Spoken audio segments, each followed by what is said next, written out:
What's up, everyone? It's NFL Week 16, Saturday, 10-game main slate, 10, 12, I don't even know. Main slate, bomb cyclones exploding all over the country. We're going to break it down. Tournament tactics, NFL Week 16. Breaking it down, joining me as always, to my south, the Shark Lab himself, the Millie Maker Master, Burns. What's up, my man? Hey, guys. And of course, Josiah, the tournament leverage specialist. We were hoping for BobbyWow. You know, one thing I know about BobbyWow is he loves the holiday season more than anybody I've ever known. Bobby's Christmas tree comes out on November 1st like clockwork. Yeah. He has no issue with any sort of faux pas putting out the Christmas tree before Thanksgiving. No problem with that. That's BobbyWow. So that's all right. He's with the family, but we got it.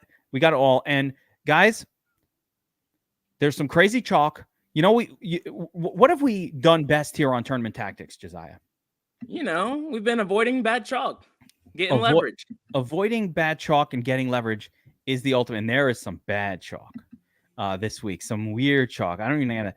It's going to be funny, and we're going to be able to tell you some spots to avoid. Some court. You know, Burns, this slate, it reminds me of a short slate, but it's big. Yeah, it sure does. That's the best I can say. I'm going to show you something here. I'm going to show you something. This is, you know, on here on the Domination Station Optimizer. These are the game tiles, right? Mm-hmm. I'm seeing a lot of red, right? Yeah. What does this mean? Stay away. Red means stop. 35 points? No. 40-point total? Hell no. 31.5-point total? Hell to the no. Hold on. Let me ask the Bishop. Do we want players from the 31-point game? Hell no. To the no. No. I don't want anything from that one. Houston, Tennessee, 35. What is going on here? So, look, and I'm just going to use the old mouse to explain here. We really have a 3-game slate hidden, and the 1, 2, 3, 4, 5, 6, 7 of these games are turds. Cyclones exploding, bombs going off all over the place. It's cold. I was just outside here in New York, and we're not even in the heart of the cyclone. Man, it's freezing and windy right now. Like last night, it was hard to sleep, even in North Carolina, because the wind is just everywhere. It's wild. That bothers you when you sleep? Yeah, well, I'm more so worried about the football games because they're going to have that same wind going crazy. So it's like, ugh, poor guys. It's going to be cold, too. It's going to be rough for them. Very crazy. Now, I don't know if you noticed, but I'm rocking a new hat today. Yeah, the green one? We got all kinds of new DFS Army swag. Yeah. Check these out. I got all the swag. Those are sweet. I got nice green and yellow. I got Minnesota, purple, white. I got the blue, call it Giants. Blue. I don't know. There's other teams that play in blue. And I got my green. Now, why am I wearing green, guys? You want to know? Let's say Jets. Yeah, I think it's the Jets. No, that's where you're wrong. Because you're making money. Is that it? No, not that either. This is in honor of my adopted new team. After last night, I got rid of the Jets. We're through. Until Zach Milfson is off the team, I'm boycotting them. That's fair. Let's That's see. fair. Other green teams, Philly or Green Bay? Yeah, Eagles. Eagles, baby. Is it Minshew? I have adopted the Eagles and Gardner Minshew this week. That's my new thing. No, now you need to get the mustache. Like the mustache look is complete. I can grow that mustache.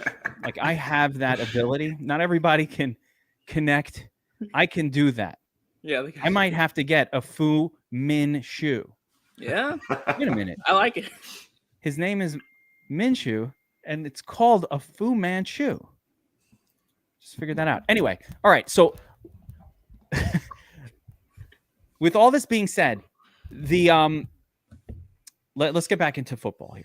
All right. So with all of this stuff being said, the chalkboard is looking kind of weird, and I want to put this up on the table. So again, we are talking tournament approaches for the NFL Week 16 Saturday 10-game slate, and this is the chalkboard. And take a look. So a little adjustment, but look at the top. Look at two of the top three chalk quarterbacks.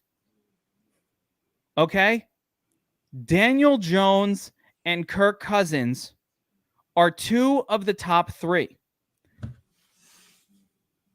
Yeah. Excuse me? They're in good spots. Good spot. Indoors, no weather issues. One of the few. 48-point total. Low spread. Yeah. Both defenses are secondaries are disasters. Yeah. I'm going to ask the Bishop about chalk Daniel Jones. What do you think? Can Daniel Jones win me $1 million as the chalk in week 16? Girl, no. Girl, no. That timing was good. This is not me, guys. Yep. That's the Bishop. The Bishop has spoken. I think that the all-knowing he knows what's up. The tough thing for me is that the only reason I can find to not play Daniel Jones is because he's Daniel Jones. You know, like the matchup is great. He's inside a dome. Like there's absolutely no reason to. I mean, he's chalky Daniel Jones. Is that what you're saying? Like that's why we should fade? Like Burns, are you doing that too? Like are we all just fading Daniel Jones? I kind of like him. I'm not gonna lie. I feel like I like him too. He makes sense. I liked him too until I saw him at the top of the chalkboard. That's where, yeah, I liked him earlier today when his ownership was lower, right? Mm-hmm. And I wrote him up, and his ownership was way less. I think it might have been like half of what it was currently. Yeah, no, I don't like him now. He's way too high owned. 12%? No. So if we see his ownership fall back down towards like 5 or 6, then we're back on board, right? 5 or 6 is great because then, you know, you can get a little bit of leverage on the field and go 10%. But at 12, man, you got to go up 15, 20% to get leverage on the field on him. And if he busts, that's 20% of your line. It's gone. It's like, let's talk about Kirk Cousins for a second because he's at the top of the list as well.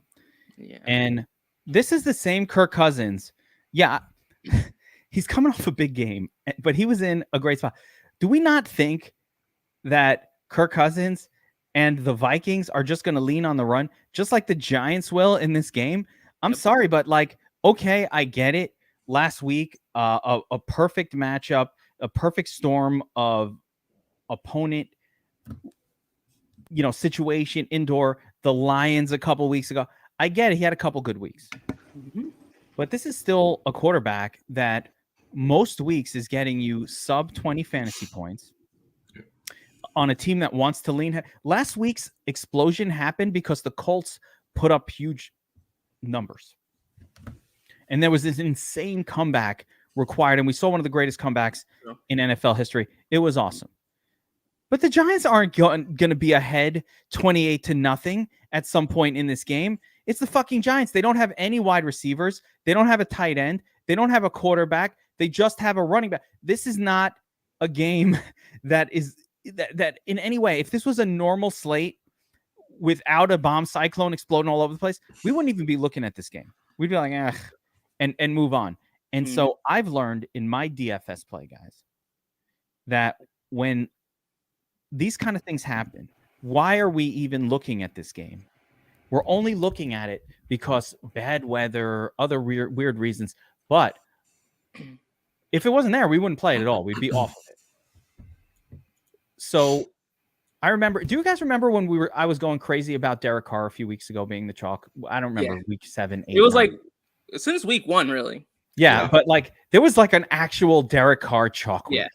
I was like, what the fuck are people doing? What are you doing? Yeah, I'm not on the Cousins train. I'm playing Daniel Jones to some extent. I will, but Kirk Cousins, I'm not there for it. I'm right there with you. I do like Dalvin Cook a lot, but Kirk Cousins not on board. there we go. And there are a couple games that I really love. So let's get into those. I dwell on the negative, guys. I don't know why I do that. I dwell on the negative.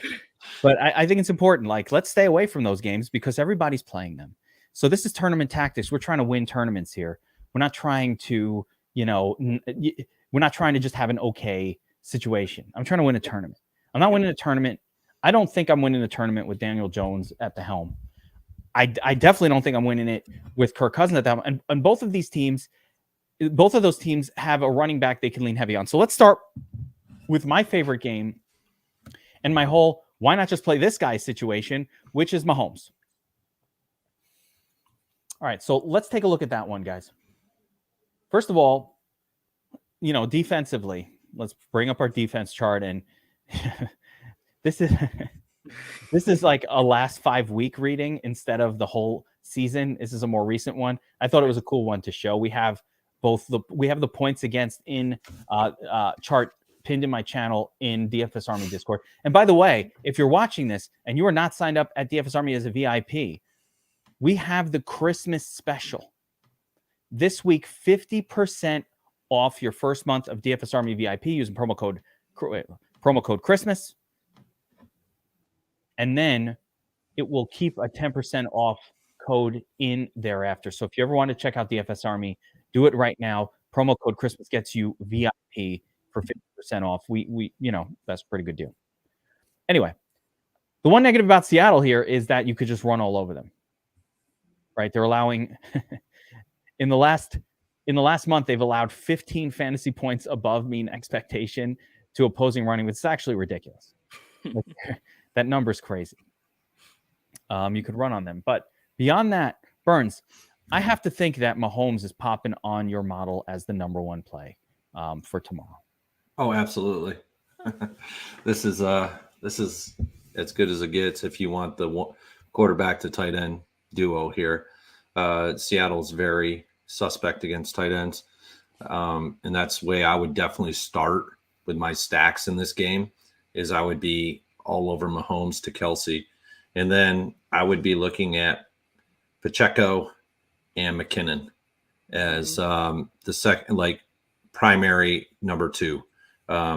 So that's how I'm looking at this game from the KC side. Yeah, I'm late to the party on McKinnon, but I'm here now and I'm ready to have some exposure. I'm still playing the pivot, though. I still like Isaiah Pacheco to some extent. He's still seeing the majority of the carries, so I think it's worth some shots against this really bad defense. So I'll still have a little bit of exposure to both. Remember earlier in the season when the roles were exactly the same, and they have been exactly the same all year. And of course, we had some variance that Pacheco has the big weeks the last couple weeks. But if you remember earlier in the season, in the same role that Pacheco is in, Clyde Edwards-Helaire had 2 and 3 touchdown games. He was putting up big numbers in the exact same role. So it's natural variance that McKinnon did what he did the last few weeks. If you look at McKinnon's logs, I will show you McKinnon's game logs because we have them available, right? I'm going to show you something because it's really important. And we'll get specifically into the running back position. But if you look at, not Pacheco, I want McKinnon. God darn. If you look at McKinnon's logs, right? Yeah, 8 targets, 7 targets last 2 weeks, 35, 34 fantasy points, 10 and 6. Now I'm going to show you something. 8 targets, weeks 10 and 9, only 11 or 10 fantasy points. Same exact role. For all intents and purposes, his role hasn't dramatically changed. He just had a couple of really good weeks. And, he could do it again. I'm on board. But I would say that there's extreme leverage by, once again, I think he's going to be pretty chalky, McKinnon, at this point. You could play Pacheco. But as far as my stacks, I agree with you, Burns. Mahomes, the number one stack is going to be Kelsey. McKinnon, I don't really think Pacheco goes that great with him. I don't need to pair him up with Pacheco at all, really. Right. But McKinnon and then Juju Smith-Schuster. Let's not sleep on Juju as well. Now, Juju hasn't showed up in tournament winning lineups the last 3 weeks, but you get 10 targets and 11 targets from Pat Mahomes, I'm interested. That's going to translate into points. He didn't quite get a nut score, but that doesn't matter. 10 targets, 11 targets, a little bit of variance. So I like Juju, I think, a little bit more than most are going to this week as well. And I'm going to tell you something. I like Mahomes so much. He's going to be, I'm going to do it a little different this week. I will have leverage on that 12%, probably 3 times leverage. I'm looking at 36 in my mass multi-entry. I'm looking at 36% Mahomes this week. I'm trying to go triple the field. And you know who I can leave off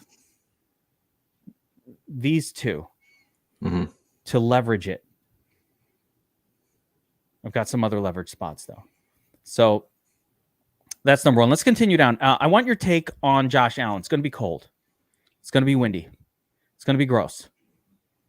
He's the most expensive.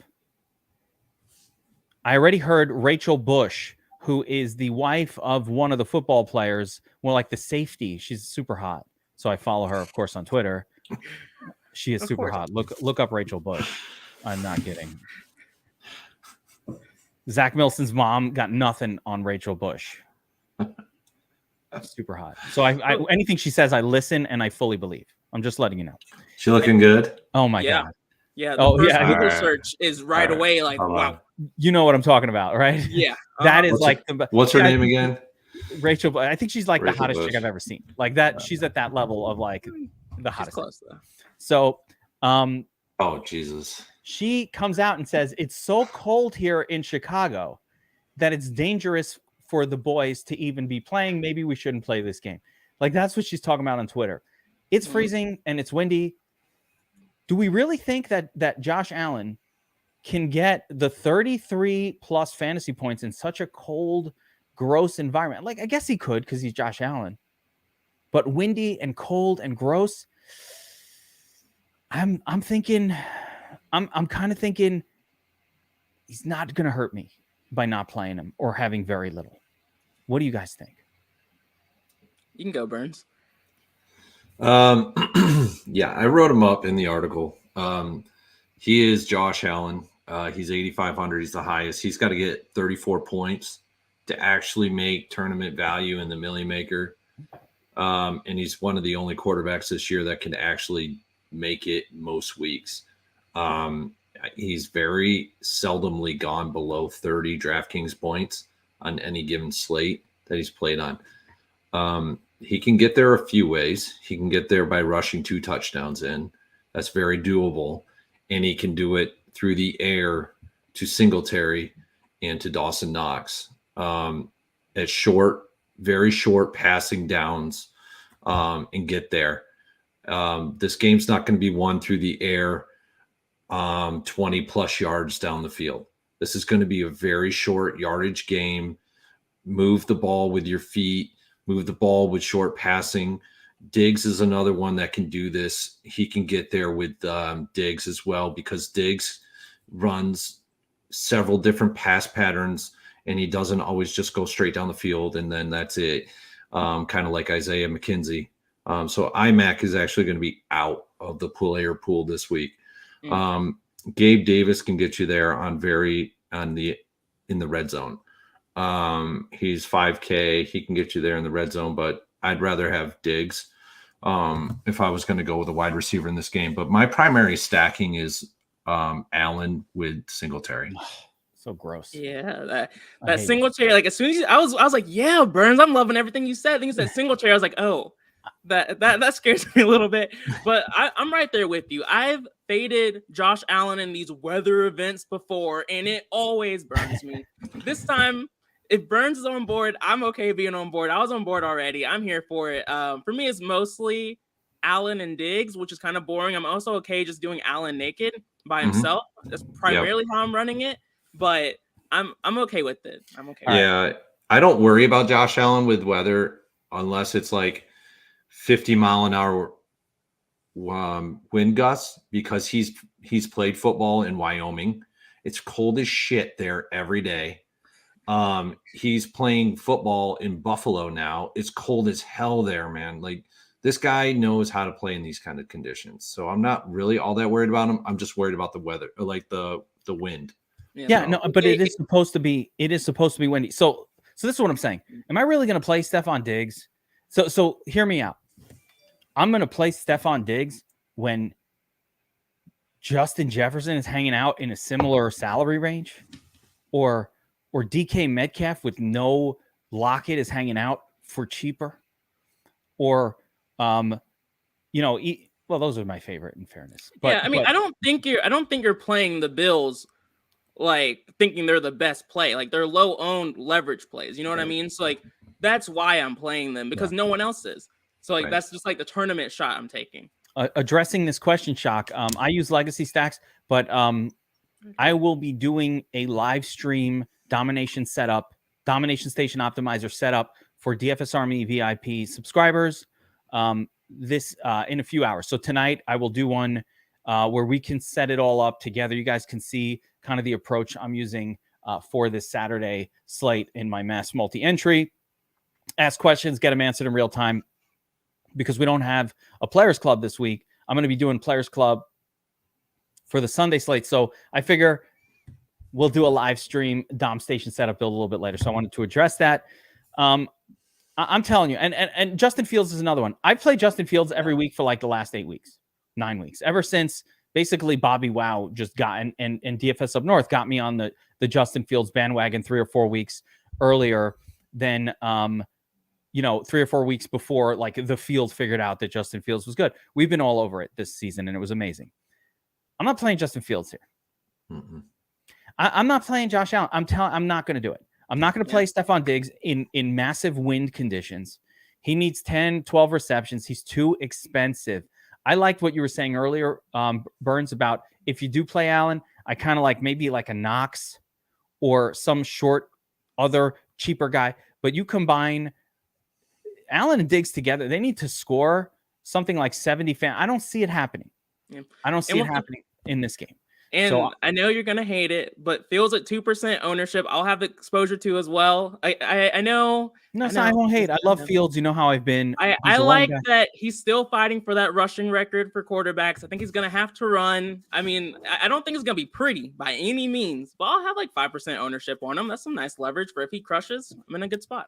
I don't mind it. Yeah. Like I said, my sheet has Fields on there, but the more I think about the way I want to attack this week, it's going to be super light. I thought about it, and like, is Fields really going to burn me? In other words, is he going to outscore Mahomes?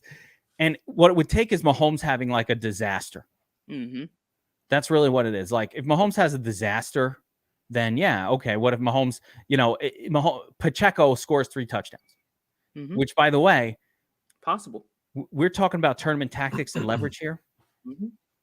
How do you leverage the field in your non-Mahomes lineups? That's where you want some Pacheco. What's causing Mahomes to fail? Pacheco goes off multiple touchdowns. Mahomes doesn't need to throw for touchdowns. They destroy Seattle. Mahomes only gets 19 in a win because Pacheco ran for 2 or 3. Well, then you damn well better have Pacheco in your lineup when you're not playing Mahomes. So that's my leverage thought for this slate. This slate's very simple. You have these gross games. You really going to load up on players from the Cyclone Bombs? No. So Joe Burrow's another one. Am I playing Joe Burrow? I'm sorry, guys. Am I playing Joe Burrow at New England in the middle of a Cyclone Bomb? No, I'm not playing him either. I'm not playing Burrow in New England. He's not going to have a great game against the Bell. Like, I guess he could, but it's more likely that that's a low-scoring stinker. Mm-hmm. The game total. Where is that one? Was my eyes deceiving me? What the hell's going on here? 41.5. Yeah. Oh, there it is. Yeah, 41.5. Burns, the Shark Lab doesn't like 41.5 point total games for Millie Maker winners. No, I don't like Burrow at all this week. I don't like this game is kind of tough. Outside of maybe Ramondre, everything else is kind of gross in that game. Mm-hmm. I mean, Mixon might be a decent play at 6,900, but And we do like him in the 6K range, but I don't know. All right, I'm going to address Self's question here. I love that he brought it up. Better to play DFS or on bookies? By the way, this is an interesting thought. It's a lot easier to bet on against the spread. DFS, we're trying to turn $5 into $1 million. That's really hard. You can bet against the spread and win a lot more frequently. But if you like sports betting, I'm doing a bankroll building challenge right here on the DFS Army YouTube channel. So make sure that you are following the channel and you hit the notification bell. And the challenge that I've been doing is I'm trying to turn $1,000 into $5,000, betting $100 units. And we've been tracking this for the last 10 days or so. And currently we are sitting at, I have to update it. I actually went 1-2 last night. So we're going to go down. We're going to go down a little bit, but Jets, fuck you. Spurs, fuck you. Air Force, cash it. Right. So we are now sitting at, and these are, I put these out before they go out. So if anybody's been tailing me, they're up 63% on their initial investment. I've got a whole bunch of plays that are going out for tonight. So if you like to bet, make sure you're following this channel and you're following the bankroll challenge because I'm hooking it up. You want to play what I'm doing? There you go. So thank you for giving me the reason. And of course, if you haven't checked out Sharp app, make sure you check that out as well, where you can follow all our plays and get all the data and the models that I use to make these bets. Because I'm betting NBA. I don't watch NBA at all. All right, guys. I don't watch NBA. That's okay. It's boring right now. Playoff basketball is fun.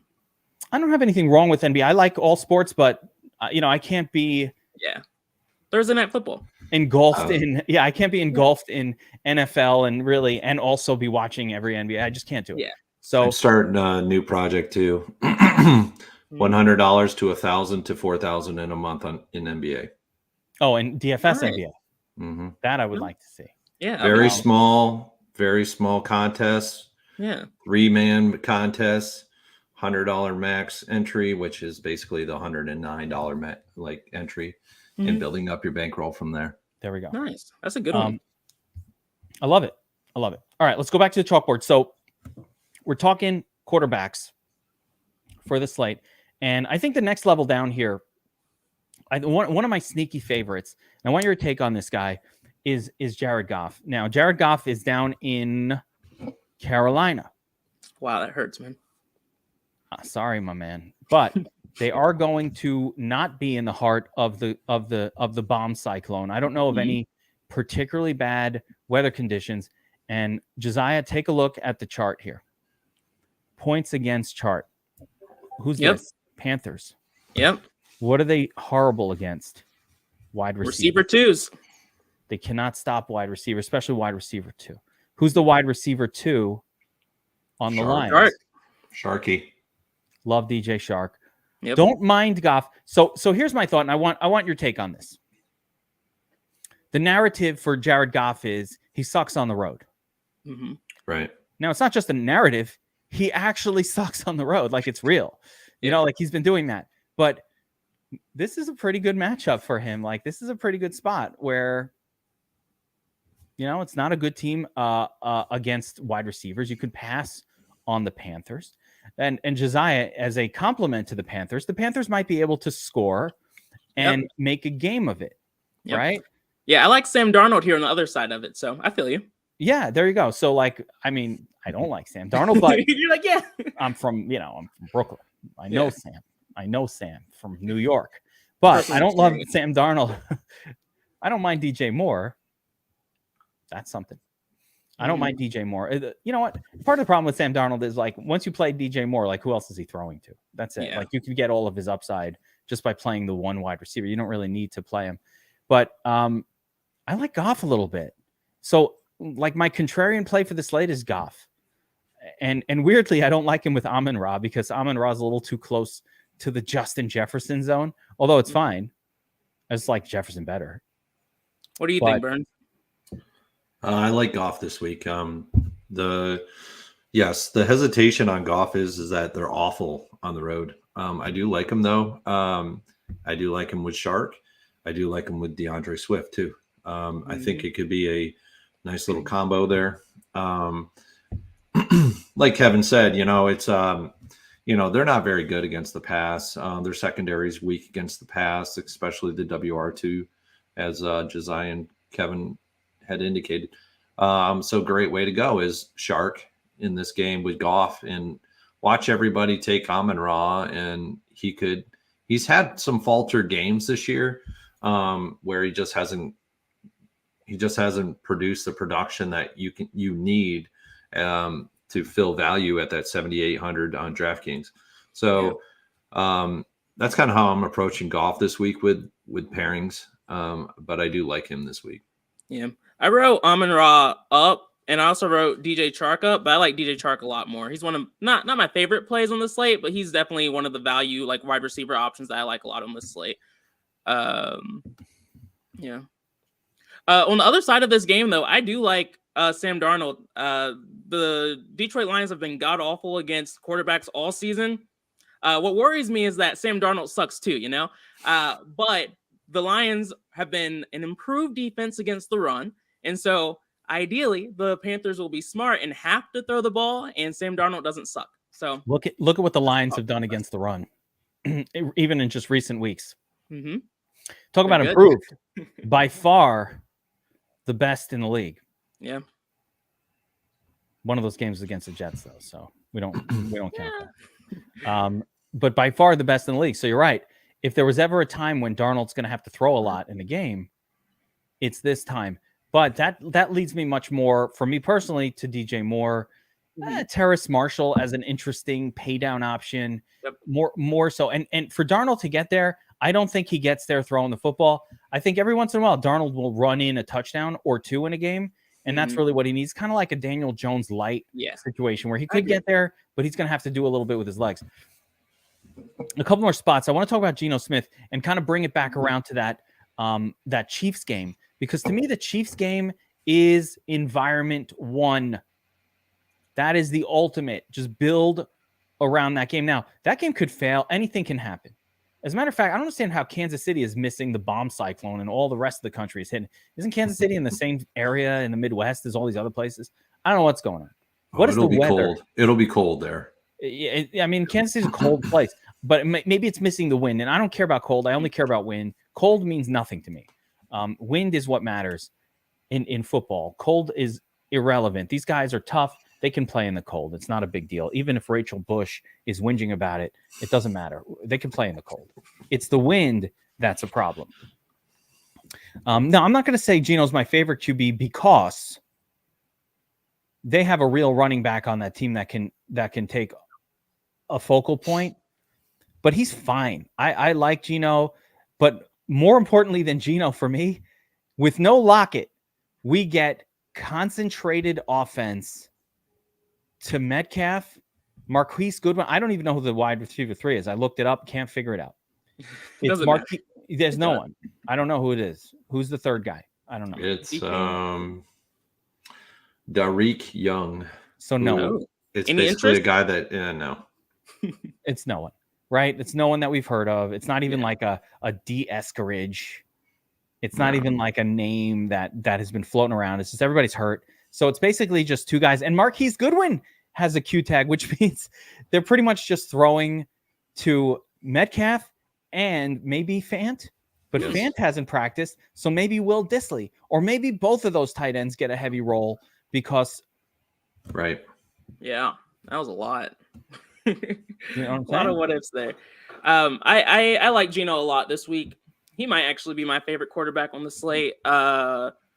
I'll pair him with DK primarily, but I'll also have some exposure to Goodwin and Fant too. And maybe if Goodwin's out, then maybe some other filler wide receivers. Some random. Yeah, just get some exposure. I like Geno a lot, so I'll be over the field on him. So I'll have a lot of different variations. Yeah, Laquan Treadwell. The next time, Laquan Treadwell. Oh, wow. Has been floating around. He's like DeMarcus Robinson. He's been floating around the NFL for like 10 years now. It's just, he's got like 2 good games to his name. He's been on all the teams, right? I think Fish is right, though. I do think that Laquan Treadwell is probably the most likely WR3 here, but but maybe we'll play some Laquan. Yeah. I'm down. This guy was a first round draft pick. He might have He's been on every team, right? Yeah, he was a first round. Walker. So, I mean, there's some good spots. I think you almost can't get too much exposure to this game. Agreed. Put them all on your team. Mahomes, Juju, Kelsey, Metcalf, Goodwin, Walker, put fucking McKinnon, just like 5-6 players from this game. This is a stack, the biggest stack ever. Just load up on it because all these other games are shit. They're all shit. Why not just focus in on the good environment? And what if the good environment pays off? There's two other names that I want to talk about. Mm-hmm. And they're both part of this Cowboys-Eagles game. Yeah. So we got two sides of this game. On the Cowboys side, of course, Dak Prescott hasn't been doing it. A lot of running for the Cowboys. So my question for you guys is: do you think is Dak so capped by his team's running game that we don't need to bother with him as a tournament option?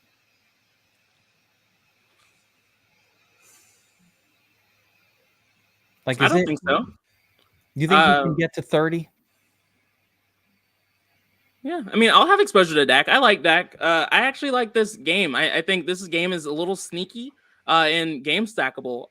One thing that I'm worried about when it comes to the other side of it, like Gardner Minshew, is I worry that we might be overreacting to the Trevor Lawrence performance from last week, and that now we're all like, oh, the Cowboys are a really bad defense. So I'm a little nervous because the Cowboys defense have been pretty consistent outside of two games, Justin Fields and Trevor Lawrence. So I am nervous about it, but I'll have exposure. Burns, Gardner Minshew is pretty cheap. I wrote him up as a salary play. That's basically all he is. Mm-hmm. He's not really all that great of a quarterback. If you look at a real life quarterback, he's really not that great. I mean, yeah, a couple of years ago, he had a pretty good run there for a little bit, but in the grand scheme of things, he's really not that good. All he is a salary play. He's 4.8K on DraftKings.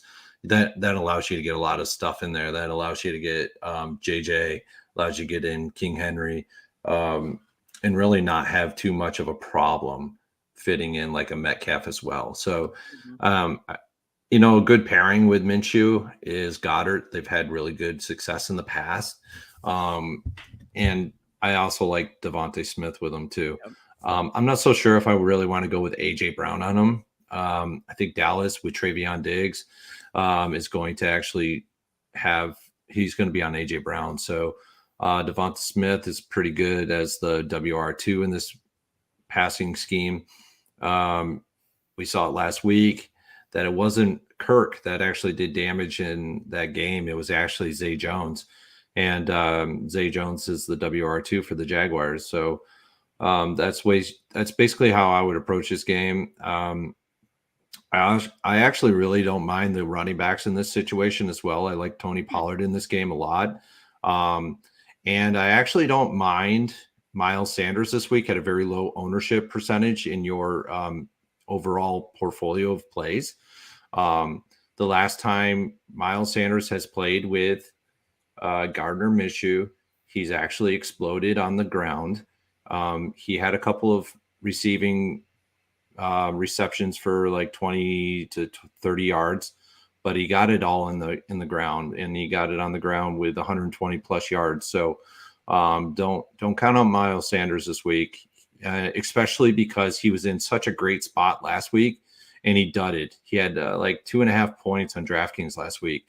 Everybody had ownership in him. It was like every single entry I was in, and I had ownership in him in my single entry, and he was about 35% ownership. This week, you can probably get him for sub 5.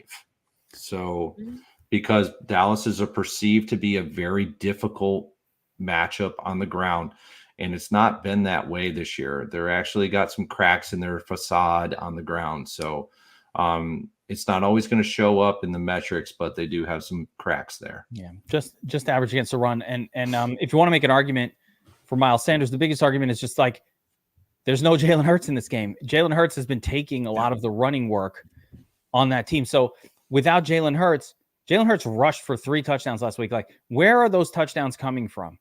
It's not going to come from Gardner Minshew running for them. Either he's handing it to Sanders, most likely, or he's throwing touchdowns.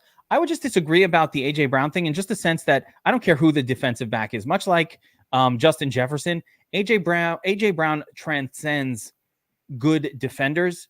He's a better wide receiver than you are a cornerback if you're Trayvon Diggs or if you're any cornerback. Like, he's just better than the cornerback. Like, that's A.J. Brown. Yeah. He's a monster. So anytime I'm in a game environment, and I do think this is that game environment where A.J. Brown might get 12 targets in a single game. Again, Hurts does not throw as frequently because he's running with the football 10 or 12 times a game.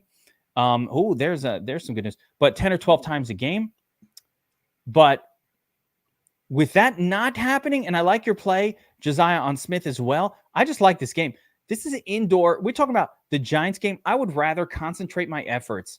Both of these teams have been, this game is circled on the calendar. Mm-hmm. Like when we talked about the Eagles last week on the Gargano, on the Wise Guys, that show, the betting show I do with Anthony Cuz Gargano, who is an Eagles, he's the Eagles media, right? He's the Eagles media. He was like, I'm worried the team's looking past this week to Dallas. He's like, my only concern, all they're talking about, all we care about here is this Dallas game, right? So this is a big time game for the Eagles and for the Cowboys. I think they both get geared up for it and they play their best game. I think Minshew's going to have to throw a lot in this game just to keep pace. And anytime A.J. Brown in his career has seen 8, 12, as soon as you start to pass 8 targets for A.J. Brown, he is a threat to smash. And you know what Trey Diggs does? He likes to jump routes. So you do that once with A.J. Brown, you might get an interception, but the second time you do it, there's a reasonable chance he's going to pluck it away and run free for a touchdown. So I do like A.J. Brown in this spot. I like your call on Devonta Smith, WR2, getting a little bit better. And then, of course, the Miles Sanders thing totally makes sense because, again, without the quarterback taking the touchdown, they'll probably lean a little heavier on Sanders than they normally do. It's like super unlikely that we get like another 5-6 carry game out of Sanders. It's much more likely to see the 22 carries out of him. So I want to also address Randy's question. I said this earlier, Randy, but I will be doing a live stream optimizer setup, which I post in my channel in the Discord, in DFS Army Discord, premium Discord, which you as a new Army subscriber would have access to and should be in. So make sure you're in there. Figure probably 10-ish tonight, 9:30 or 10-ish. We'll knock that out. I could do it earlier because I don't know what the fuck I'm up to, but schedules get weird, but soon enough. So I want to address that. Okay. Where were we? So yeah, I like Minshew. I love the price. Mm-hmm. I love the situation. And you know what? When he sucked when he was with the Jaguars, you know what there was an overarching theme, Josiah. You know what it was? That the Jaguars just suck. Yeah, that's true. Like, let's not forget he was on the Jaguars and they suck. Yeah, he didn't have any weapons either. So like, no, he didn't have a lot to work with. He's working with Slim Reaper. And but he's also probably still not good too. Like, probably but we still don't know that he's better. He had Shark, didn't he? Let me tell you something. If Gardner Minshew was on the Jets would be going to the Super Bowl this year. That's like he's so many levels above Zach Milson that they shouldn't even be in the same. Like they should be like, are they even the same species?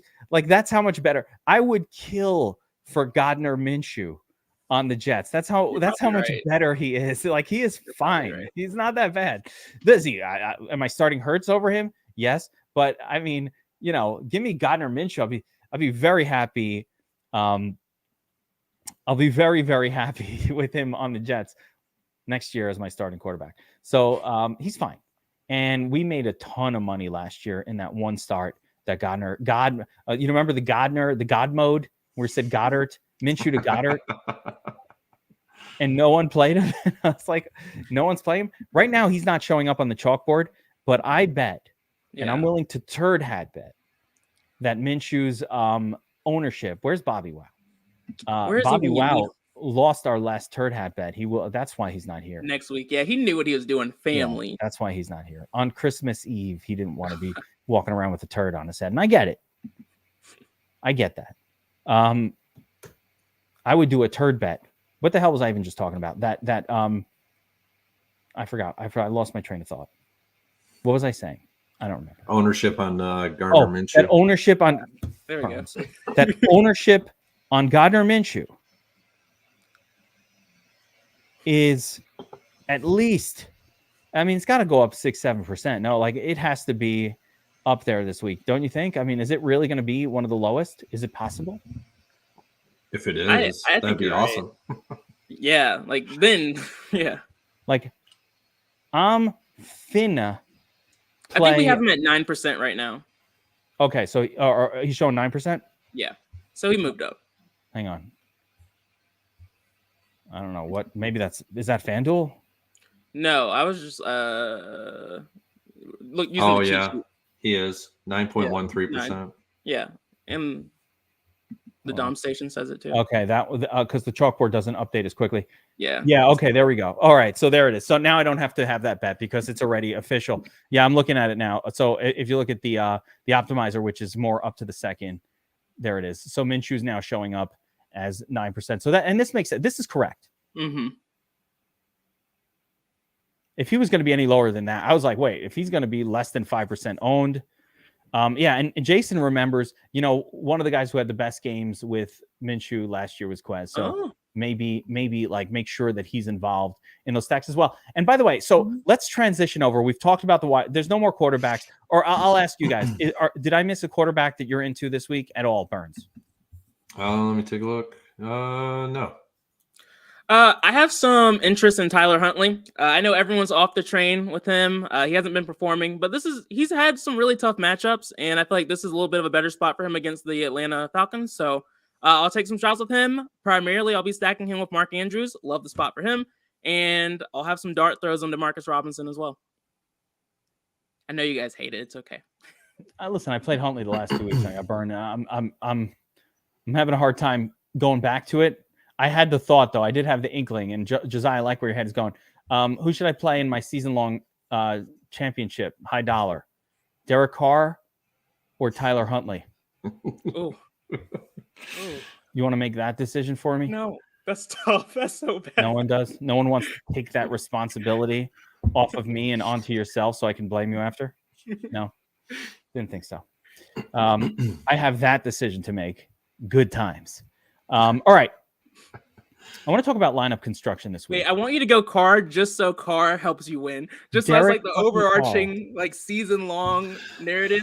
Derek Carr helped you win the championship. My most hated player. And I'm playing him in the championship because there's no one else.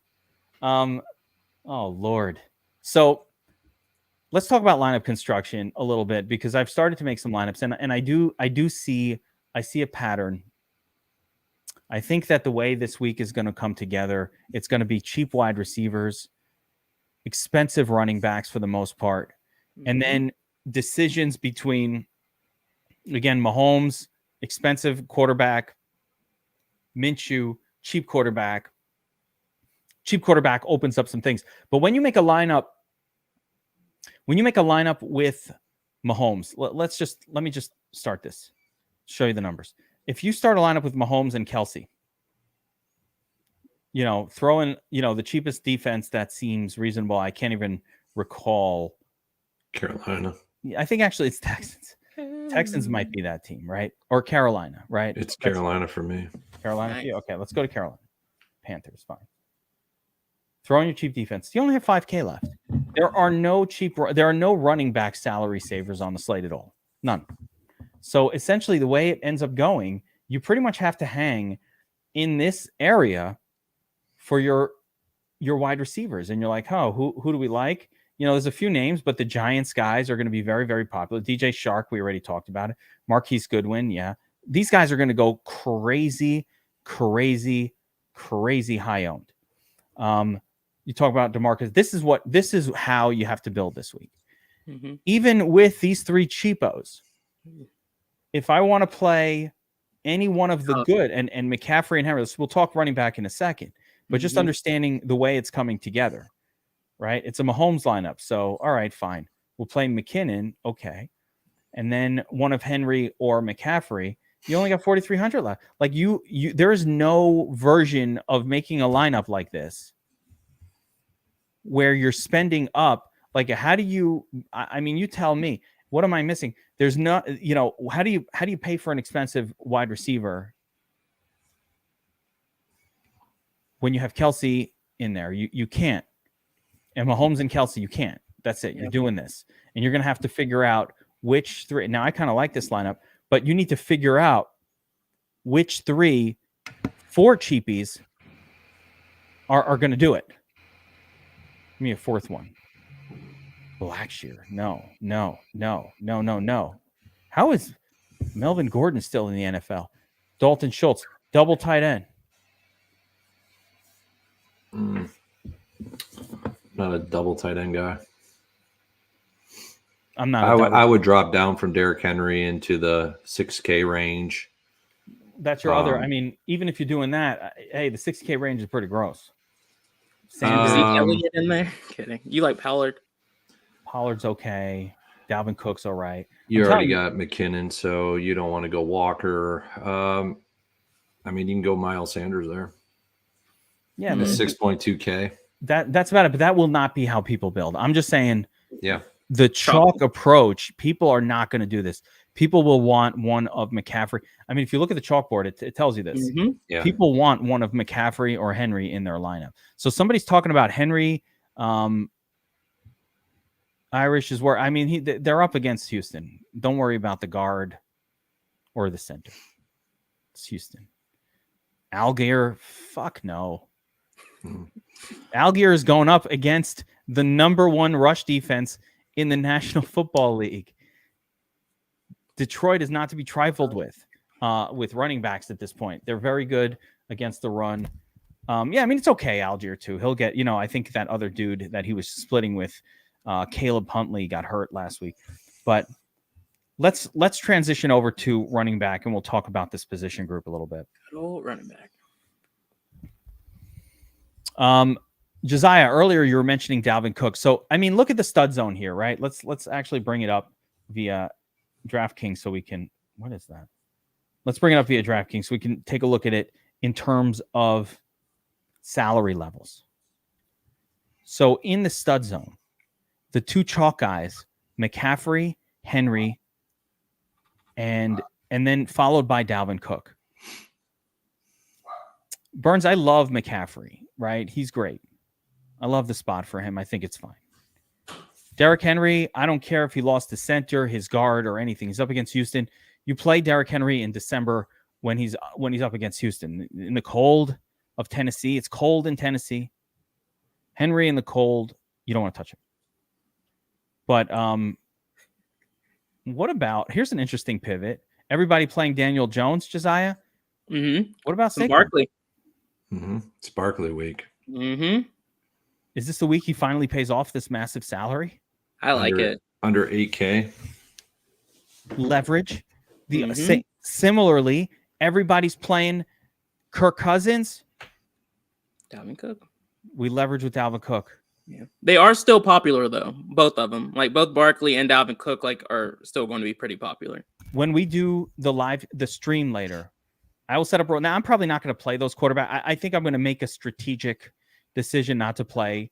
I'm just going to probably just fade. Cut. I could get burned by this. I'm not recommending doing this, by the way. I think I'm going to make a strategic fade decision for my own personal lineups this week, where I just don't play Cook or Daniel Jones and see how that goes. Sometimes I just want to go with my lean and just see how it goes. Right? Fuck it. It's week 16. I've made my money. It's all gravy now. So should have seen what happened on my Air Force or anyway, it doesn't matter. I made my money. It doesn't matter now. So now I want to just play my leans, you know what I mean, and get a little crazy. But I think I'm just going to fade those two. But if you're not fading them, you make sure to make a rule.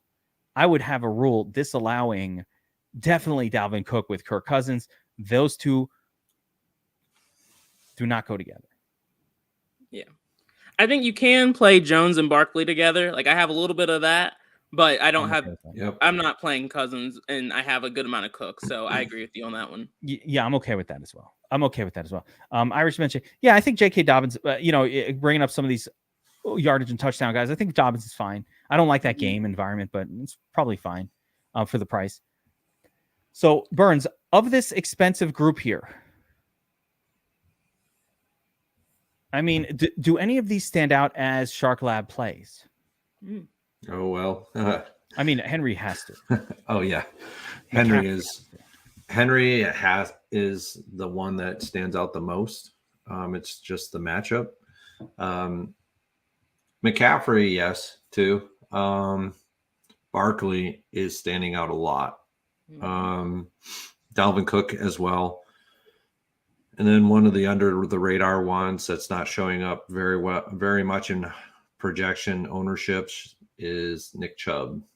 So, and it's because the game environment is going to probably produce more running situations. So you chose. I don't like it. I didn't say I liked it. I'm not going there, but I'm not going there. I like Ramondre.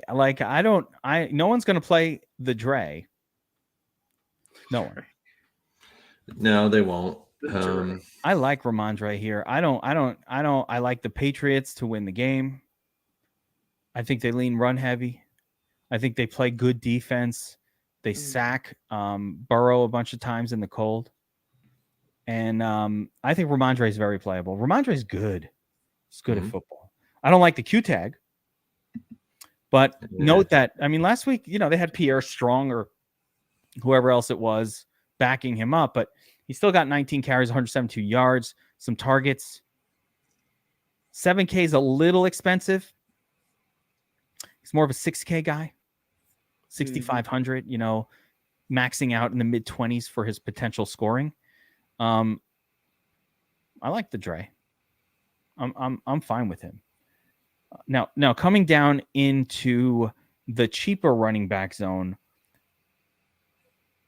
I'm going to tell you a couple of my thoughts, and then I want to get your thoughts on this zone here. So, like, for example, Tony Pollard, a few people mentioning Pollard. I think Pollard's fine. I think it's an up game environment. He got a lot of carries last week. The targets, the usage is just crazy good, even though he's still splitting with Zeke. But do we think at 7K against an Eagles defense that and splitting down the middle with Zeke that he can do enough to make it worth playing him? I went the Zeke route instead, just because Zeke's been getting a lot of touchdowns pretty consistently, but Tony Pollard is obviously the more talented guy. I mean, I understand both sides of it, but I just had to choose one, so I went Zeke. Yeah. Burns? It's actually not Zeke for me. And the reason why is that Philly will stuff the run, whereas they are very good. They are not very good against pass catching running backs. And there's middle of the field against short passing situations. So Pollard for me, no Zeke for me. They stuff the run very well in Philly. Yeah, I don't like either. So I think that's probably the right answer. You don't have to like one of them. I think they're splitting. I don't like the price. So it's too expensive for me. Joe Mixon against the number one ranked Patriots rush defense. That's a no bueno for me. Not interested. Alvin Kamara in a 31-point total game. Fuck no, not interested. He's burned me every which way, and I don't want to give him more ways to burn me. There's no reason to walk back into the flames. It hurts, but I'm okay with getting burnt again. It really took a while for me to get to that point. I mean, Alvin Kamara's literally only scored one touchdown this entire season. That's really bad. But Cleveland's not good against the run. So they are very bad against the run. But my sneaky play from this game is Taysom Hill. Play Taysom. Taysom gets the touchdown. I mean, he's going to be in the game so much, your head's going to spin. You're going to be like, wait, who's the quarterback? Where's Andy Dalton? No, it's Taysom. Why would you play Andy Dalton in extreme wind conditions? He can't throw the ball that hard. His delivery is not going to, it's like supposed to be, this is supposed to be the worst weather of them all. Taysom Hill is going to be the quarterback. And that does not bode well for Kamara for me. And then David Montgomery, the Bears probably likely to run heavy in this game, but the return of Khalil Herbert's got me a little bit less enthused than I normally am about David Montgomery. You know, by the way, Taysom's not eligible as a like. I think he's a quarterback on DraftKings. Mm-hmm. Why do they do that? Hate us. If I had Taysom Hill tight end eligible, I would be all over that. That would be my top play at tight end this week. Can you play Taysom Hill at quarterback? Probably not. Probably not. You can get Taysom Hill as tight end on FanDuel, and I love him there. So if you guys want a sneaky FanDuel play, we actually had a member win a 50K or 100 or 200K FanDuel tournament. I can't remember the number. Win one of those tournaments with Taysom Hill a few weeks ago at 6,500. And I was like, why'd you play Taysom? Because I'm so DraftKings focused that I didn't even realize that on FanDuel he's a tight end. Whatever. Anyway, continuing on through the running back group. So you guys mentioned Miles Sanders. Kenny Walker. What about Kenny Walker with the Q tag? Yep. Like Kenny this week. Yeah. So we get a lot of no's. For me, it's a no Pollard. I'm not into Mixon. I'm not doing Kamara. I'm not really doing Montgomery. I don't mind Walker and Sanders. Sanders for the reasons we discussed before, although it's not a good matchup for Sanders at all. Dallas defense is very, very good. Yeah, this has been the case this has been the case forever. And what ends up happening is just Fields just keeps running the football. So it doesn't. Yeah. And Herbert's back. Zeke Elliott, I don't love it either. Where's Zeke Elliott? Let me ask you a question, because you said Zeke Elliott, Josiah. And I'm gonna try to convince you against. I'm gonna try. Yeah, I mean, I don't think he's a fantastic play. It's a little bit of narrative in there for me. Holiday season, Zeke loves the holidays. He is a touchdown guy. He's just been getting the touchdowns, and I feel like this is a spot where they'll get close and fall in. I don't love it, but at 4% ownership, I'm willing to attack it. All I'm gonna say with Zeke is this: at 6K on DraftKings, he needs to get 24. And he hasn't gotten 24 fantasy points pretty much in 2 years. Yeah. That's my concern. I'm not saying that I think he's a nice cash game play, and he's probably good for 16. But and with a touchdown to get to 16. My worry is, how does he get to 24? No, I mean, I think you have the right reasons to be concerned. That's why he's super low owned, but that's also why I'm playing him. You know, it's just attacking the low ownership. You're not wrong at all. You're super right. It's just I like the upside guy. Like I'm looking for low owned plays that can pop off, but I also want to be able to not play some spots that I just don't think can win me the tournament. Like I think he's fine, but a lot of these quarterbacks, that's a big reason why in the beginning when we started talking about everything, I kind of pointed out some plays. I kind of think of Dak like that. I just don't know that he's got what it takes to win me a tournament this week, and that's really all I care about. Like, I don't care if he puts up 25. It didn't do it. It wasn't enough. I mean, last week I had him in the Millie Maker, and he was getting there, right? He was almost there, and then he dudded out. He dudded out at 22, and I'm like, God, I had that. I experienced it with you, Burns. I had him, and I had him in some of my good lineups, and it just like stopped. And I even had Noah Brown in those lineups, and I was like, fuck, man, I'm in the top 500 in the Millie Maker with some serious firepower going in the 4:00 game with Godwin and, one of the defenses. And I'm like, it's fucking blows. Because did you see what happened to me with Chase? No. I was in the nuts position going into the afternoon. I had Chase in the flex. I knew that lineup was spectacular. It had all the right guys. And it had Zay Jones, all of the plays. And I'm looking at the flex, and I had a good defense already, Arizona, which I loved. So I'm looking at this spot going at 8,300. It was either him or Derrick Henry. You could easily swap over to Derrick Henry. I'm like, man, I've loved Chase all week. I'm sticking with it. Now, Chase dropped two, he had all the opportunity in the world. 12 targets, multiple end zone targets that were dropped. Derrick Henry ends up putting up 29. Yeah. Chase puts up 19. The 10 points was the difference between 21st place and third place. Damn. It wasn't quite, it was a point away from first, but I wouldn't have gotten to first. Yeah. But of course, there was a little thing that happened with the defense, whatever. Right. But even third place would have been pretty nice. So the difference between it just sucked. But I looked at it after the fact and I said, you know what? I wouldn't change what I did. I thought he was lower owned. I love the spot for him. Wide receivers have higher upside than running backs as a group. What happened was just T. Higgins played more healthily than I was expecting. Yeah, that was that was the issue, right, with Chase last week. But I watched that whole game, and man, they just weren't targeting Chase as much as they do, and I had a lot of them too, and I was kind of upset, but it is what it is. Is this real? Guess what? Jets wide receiver coach got suspended for breaking the NFL gambling policy. Is that real?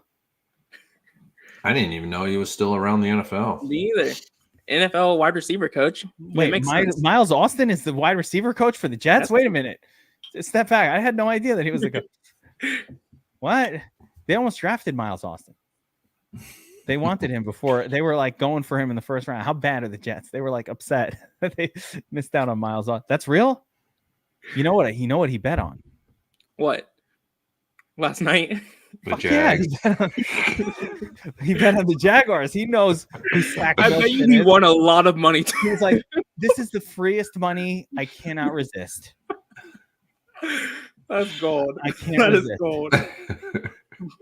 It's like what he couldn't believe that the line was Jets minus. He's like, wait, we're favored? Do they know Sack is playing? I gotta do it. They're like, dude, you could lose your job. I don't care. It's messed up. Put the millions on him. Yeah. Anyway, all right. Let me get my head back to what we're doing. That's just funny. So running back. Sorry, bring it back around. We talked about McKinnon and Pacheco, and I want to re-emphasize that for me, Pacheco is like such great tournament leverage. This show is called like tournament tactics.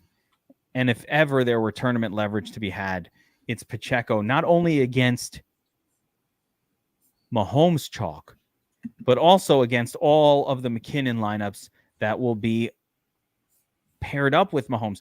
McKinnon and Mahomes is going to be a very popular pairing. Everybody's going to be on that. You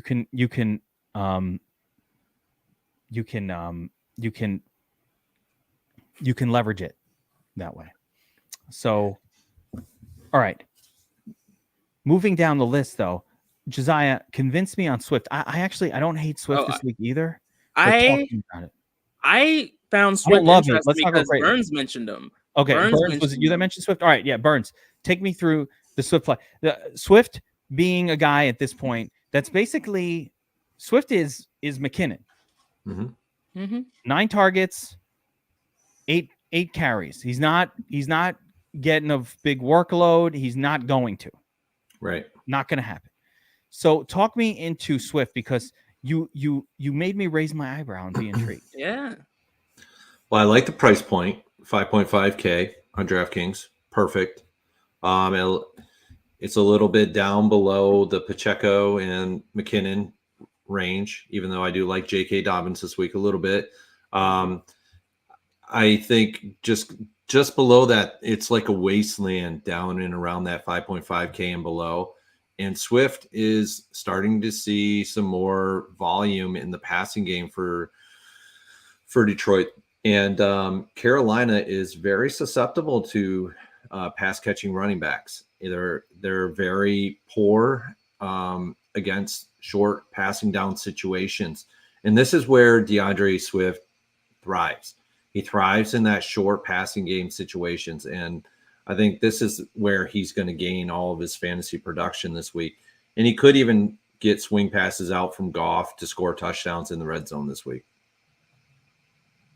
He's done it before.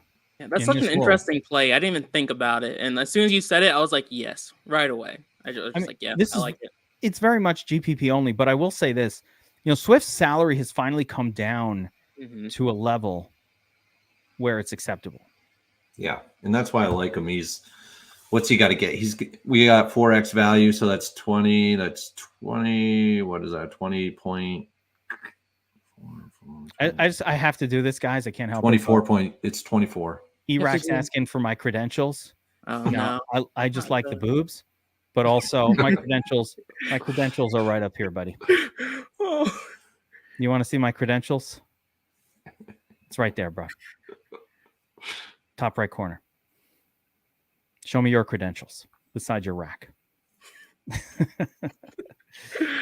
When you've got 110K in your DraftKings bankroll, you can have a discussion with me about credentials. Somebody said so. Iraq, and then it's Iraq is back down here. Back. That's like, what the hell is going on here? It's totally photoshopped. Yeah, this guy's like crazy shit, man. I've got more money in my fucking DraftKings account than you, your mother, your father, your sister, and your brother have in your whole fucking lives. I can buy, sell you, and fucking and spit you out on the floor if I want, Iraq. I should have to pay for this. My throwaway money, my fuck around money is worth more than your whole life. That's my credentials, bitch. All right. He must be subbing at Roto Grinders. No. Well, listen, definitely not. I don't disparage any other groups here. We're just here to help. Yeah. We are just here to help. All right. Good day. Back to it. Got me excited. We didn't talk. So continuing down the running back group here. Yeah. All right. Calm down. Are there any sub? You mentioned Singletary. I'm not playing fucking Devin Singletary. Burns, stop trying to convince me to do it. Not doing that. Fuck Devin Singletary. You know how many times he scored 20 plus fantasy points in his career? Like twice. He's got to score. He's got to score 23 or 24. I'm out. It's always the same. Now. It's always the same. Who are these trolls? And why don't they have something new? It's always the same. It's so funny. By the way, when your bankroll looks like mine, I don't need to hit up the racks, bro. You just got to point right here and go. It's all up here, man. This is where this is all my muscle I need right here. Boom. Yeah, exactly. All right. So anyway, Singletary, no. Anybody in the cheap zone here? Somebody mentioned Algier. I mean, are you interested? No. Algiers against Baltimore. All right. Baltimore, they've improved defensively against the run here as of late. Yeah. Devin Singletary. Stop. Rob F is a good one. I like it. All right. So wait a minute. He's totally going off now. Baltimore. Let's see what the defense looks like. Have been pretty good against the run. Yeah. Yeah. That's why I didn't go there. Yeah, I'm out on that too. Fuck Algier. I mean, he's a one-hit wonder. He happened last week, and that was it. Yeah. I mean, come on. So I'm not into that. So anybody in the sub zone, or can we move on? We didn't talk about J.K. Dobbins. Oh yeah, I mean, Burns mentioned Dobbins earlier. I like him too. I think Dobbins definitely in play. Atlanta is not good against the run, and Dobbins he does split. Okay. Yeah, it's Dobbins and Gus Edwards, and that's it. And Dobbins gets a little bit more run than Edwards, so hence why I like the Dobbins play over Edwards. Yep. Agreed. I definitely like him over Edwards, but again, I never get too excited about Dobbins on DraftKings. Yeah. The lack of that game's just gross. Again, I think the best way to approach this slate pretty much is let's concentrate on these good game environments, We'll grab a one-off here or there from these turd games. But for the most part, I think if we concentrate on the good environments, good things will happen to us. You put good things out there in the world, good things come back at you. You put bad things out in the world, Iraq's comes at you. Words of wisdom. Dude, I needed that tonight, man, because shit, been wrapping gifts all freaking day, man. So I needed that shit. That was good. Sorry. All right. Let's talk about the wide receiver group here for a minute. Let's take a look at the chalkboard. Sorry. Got me worked up. Let's talk chalkboard here. And we're looking at wide receivers. I love Justin Jefferson this week. He is the chalk. DK Metcalf, DJ Moore. So there's your boy DJ Moore, Josiah. Yep. He's going to be one of the highest owned. Are you shitting me? I think Amon-Ra St. Brown this high owned is a mistake. Yeah. I'm right there with you on that. There's ways around him too. Like, we talked about it earlier with Shark. Yeah.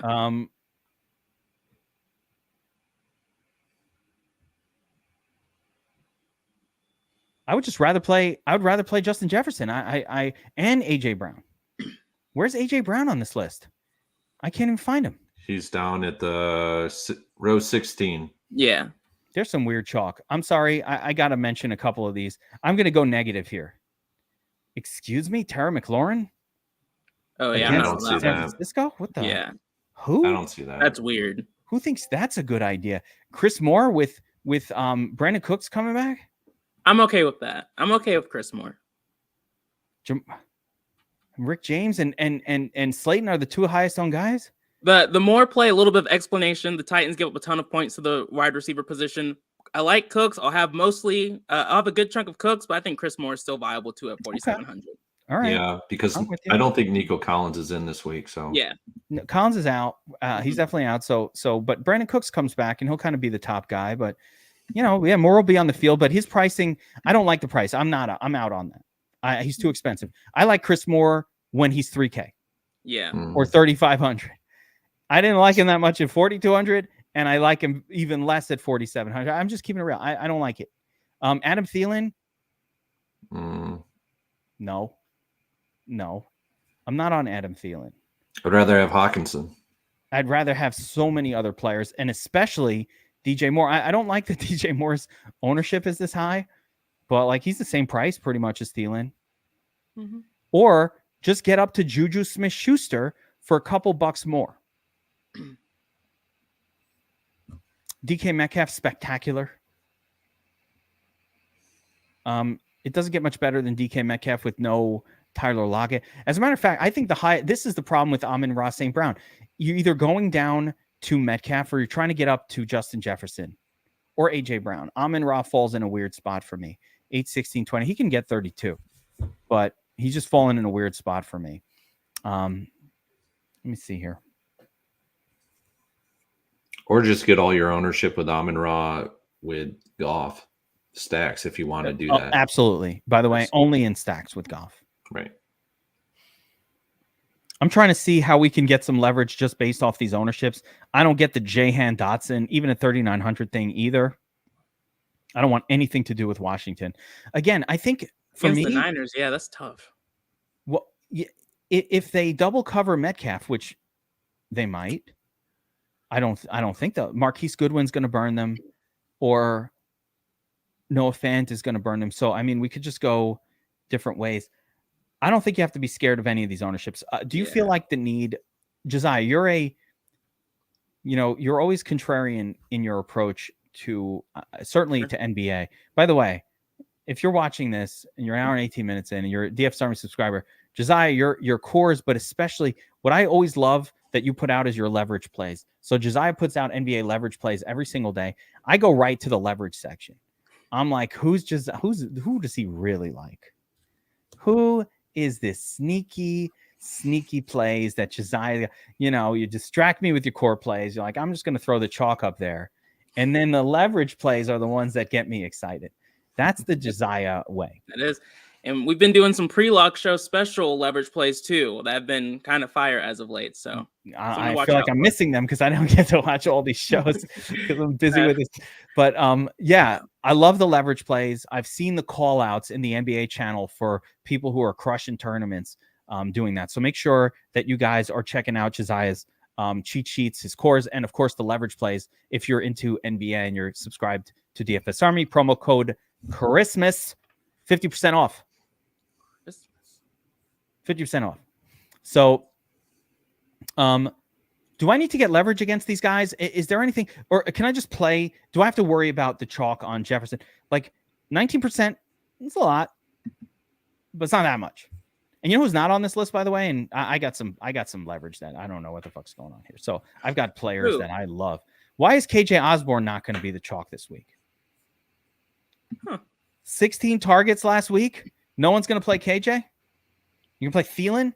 Didn't they figure out last week that KJ Osborne is fresher than Thielen, or was that a one-off thing? That's a real question.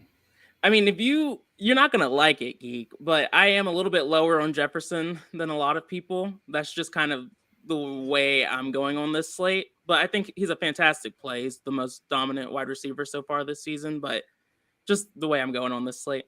9K, if you didn't play a guy who costs 9,300 and is solid 1K above the next cheapest wide receiver, I have no problem with that at all. Like, Justin Jefferson will absolutely need to, I will be on him. I don't think I'm going to be able to get more than 20% ownership on him. So in fairness, like, I don't think I'll be able, we'll see tonight when I do the live stream setup. I think it's going to be difficult from a math perspective to get a lot more than 15, 20% exposure to him. It's probably going to be all in Minshew lineups, like heavily in Minshew because of that That's cheap true. Quarterback price. But Burns, what do you think? Do I need to worry about those ownerships at all? Is it too much? DJ Moore, 15%, too much? Or don't even sweat it and play your guys? Yeah, I mean, with Jefferson, I would just play it, like, set your global maxes and that's it, and see how much you get with him. But lo and behold, you're going to see a lot of Jefferson with Minshew and your lower price quarterbacks, like your Goff. You'll probably get a Goff lineup with him and stuff. So, and obviously you're going to get a Cousins lineup with him because he's going to be stacked with him. Yeah, that's only if you play Cousins. Yeah, if you play Cousins, yes. But that's pretty much where you're going to see him. You're never going to see him in a Mahomes lineup. No, because you can't make it. He won't. Yeah, unless people are pairing up Mahomes with Kadarius Toney at a very low salary, or MVS at a very low salary, and that's coming back. You know who's coming back this week? Oh yeah, McCall. The return of the hard man. So those are the ways you're going to get to him. You're not getting to him with Kelsey in there, so it's going to be tough. Too expensive. Yep. Yeah, and I think a lot of these guys you could say, like DK Metcalf's an all formats play for me. I just want him lots of it. Yeah. DJ Moore is an all formats play for. I just want lots of DJ Moore, lots of it. Wait, Geek, one comment. I know someone was talking about, so wait, I lost my train of thought. But someone's talking about how DK Metcalf is going to be doubled and covered, whatever. The Chiefs have been a god awful defense all year in their secondary. They haven't been able to double or stop anyone. So I'm not really overly concerned about that. If DK Metcalf sucks tomorrow, it's just because he sucks tomorrow. Like, it's not the double coverage. It's nothing that. It's just a bad day. It means probably Geno's just having a bad day. Yeah. Or like that one week where he just threw it to Marquise. Good one. But yeah, it could be just Geno having a bad day. So yeah, I'm all about that as well. I think the chalk wide receiver group is just really interesting. Like I said, I don't understand why KJ Osborne is not on this, isn't going to be high owned. The Giants wide receivers are just probably a little too highly owned. But actually, let's ask about these Giants guys. They are chalk. Do you have a preference? Like, Slayton is definitely more expensive. Rick James, up and down production. Isaiah Hodgins almost seems like in the middle. It's really, when you look at the matchup sheet, Hodgins only 10% of the targets last week. Slayton 30%. Rick James like 20%. Oh, Hardman not on track to come back. I thought he was on. I thought he was. Oh, I guess they took him off of IR, but that doesn't mean he's playing this week. There you go. Okay, that's good to know. But is there Burns? Do you have a preference out of these Giants wide receivers at all? Like, obviously Slayton has the higher target share, but he's also somewhat more expensive. Can I say none of them? or just full pay that shit. I love that. That's the best. That probably is the best. Like, if you're getting chalk Slayton, it's probably not good Slayton. Yeah, I mean, I don't know. I would have to go with probably the lowest salaried one of them all and just take your chances, and that's probably Hodgins right now. Rick James. I'm Rick James. Yeah, or Rick James. Yeah. I don't know. I don't like any of them. If I have any Daniel Jones, it's going to just be with Barkley. So that's why I'm going with that. Yeah. Right now, I do have a little bit of exposure to Jones, so I can speak to it a little bit. For me, I'm ranking it this way: like Barkley's the number one option, and then it's Slayton as the primary stacking option outside of him.